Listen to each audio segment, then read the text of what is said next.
आज के कलयुग के टाइम में जो अदालत है पूरा न्याय के देवता कहा जाता है, तो उसी न्याय के देवता में आप भी शामिल हैं क्या? केजरीवाल पे जो आरोप लगे थे उसमें कितनी सच्चाई है और दिल्ली सरकार अभी जो कार्य कर रही है आतिशी और केजरीवाल में कैसा चल रहा है?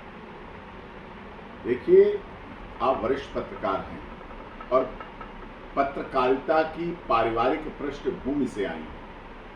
आपके पिता देश के नामचीन पत्रकारों में शामिल हैं और उन्होंने सदैव इस देश को सच्चाई, सत्यता, निर्भीकता, निष्पक्षता, निडरता के साथ पत्रकारिता को बहुत ऊंचाई पर राम प्रसाद जी लेके गए और ये बात सच्चाई है।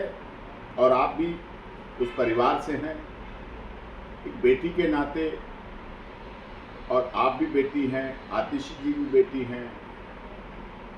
सब कुछ ओवरऑल जब हम देखें तो ये बात तो हमें देखनी पड़ेगी कि आम आदमी पार्टी, केजरीवाल जी का जो मूवमेंट पहले था, हम भी उनके साथी थे। इंडिया अगेंस्ट करप्शन के आंदोलन में हम साथी थे और उस साथ को बहुत हमने निभाया भी, लेकिन उनकी फिर राजनीतिक क्षमताएं अलग बढ़ती चली गई, चाहत बढ़ती चली गई। अन्ना जी छूटे और बहुत लोग हमारे साथी बहुत छूटे, कुमार विश्वास जी छूटे, बहुत छूटते चले गए। आशुतोष जी पहले सब इकट्ठे होकर काम किया, लेकिन समय बदल जाता है। तो अब दिल्ली की जनता किस तरह से उन्हें देखती है, क्या क्या करती है। अवसर तो दिया 3 बार मुख्यमंत्री रह लिए, लेकिन ये घोटाला बहुत ज़्यादा गहन हो गया और इसका परिणाम हम जानना चाहते थे। हरियाणा में आम आदमी पार्टी का बड़ा अच्छा प्रभाव हो सकता है, बड़ा अच्छा कार्य हो रहा था। सांसद दिए हरियाणा, सब ये सब चल रहा था सही अच्छा, लेकिन वहाँ भी वो सफल नहीं हो पाए और तीसरी बार फिर से भारतीय जनता पार्टी आई है। तो अब ये जो यहाँ चुनाव है, इसमें कांग्रेस भी मजबूत एक पार्टी के रूप में उभरेगी और शीला दीक्षित के कार्यों को वो दिखाएंगे, बताएंगे। इन्होंने कहा था शीला दीक्षित पर भ्रष्टाचार का कॉमनवेल्थ गेम, उन पर कोई सिद्ध नहीं हुआ, वो कभी नहीं जेल गई। वो महामहिम गवर्नर बनके रिटायर होके अपने जीवन में स्वर्गवास से धार गई। ये सब लोग जेल जाना पड़ा इन्हें। तो ये चीज़ें रहीं कि किस तरह से कैसे क्या करें क्या नहीं करें। अब इन्हें विचार करना चाहिए, एनालिसिस करना चाहिए। जनता देखिए, दिल्ली में समस्याओं का आडंबर रहा।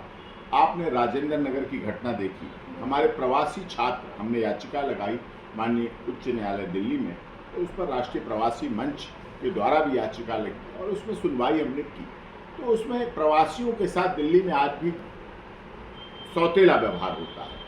जो वोटर है यहाँ का वो तो ठीक है, लेकिन जो छात्र आए हैं, पढ़ने आए हैं, जो IAS IPS बन के पूरी दुनिया में जाएंगे, देश में जाएंगे, उनका क्या, उनका भविष्य। मुखर्जी नगर की घटना हुई, ऐसी घटनाएं हुई। और सफाई स्वच्छता को लेके कभी भी आडंबर लग जाता है, कभी भी वाटर लॉगिंग हो जाती है, कभी भी पानी इतना भर जाता है, कभी भी खाद्य समस्या हो जाती है। इस तरह से समस्याएं तो रही हैं, बसेस की समस्या, ट्रैफिक की समस्या, इस तरह से पॉल्यूशन की समस्या से दिल्ली आज भी एकदम घोटू वातावरण हो रहा है।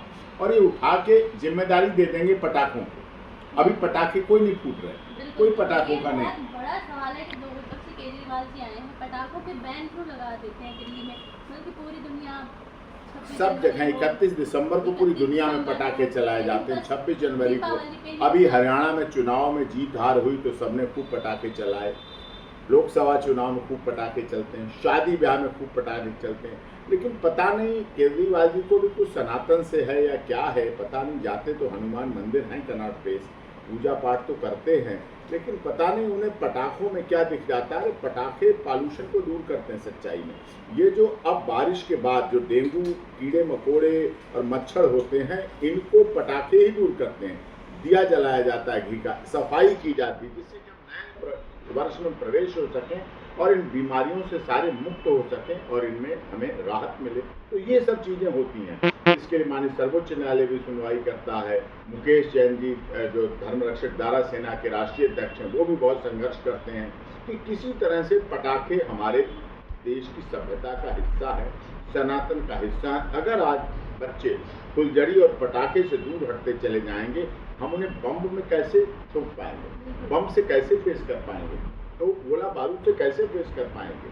वो तो उससे डर जाएंगे। तो हमें पटाखा हमें संस्कृति, सनातन धर्म की रक्षा के लिए प्रयोग होता है। और यही पटाखा जब क्रिसमस डे पे चलता है तब लोगों को इसमें पॉल्यूशन नहीं दिखता, तब इसमें प्रदूषण नहीं दिखता है। तो क्रिसमस डे वाला पटाखा केजरीवाल को नहीं दिखता है, दिवाली वाला पटाखा उन्हें दिखता है। जब उनकी सरकार बनती तब पटाखों की लड़ियां जलाई जाती हैं उनकी पार्टी के कार्यालय के सामने, तब पटाखे नहीं दिखते हैं। जब संजय सिंह की बेल होती तब पटाखे चलाए जाते हैं, तब अच्छा लगता, हमें भी अच्छा लगता। ऐसा नहीं कि संजय सिंह की बेल हुई तो हमें अच्छा लगा, हमने भी पटाखे चला लिए। केजरीवाल जी की बेल हुई, हमने भी पटाखे चला लिए, लेकिन तो वो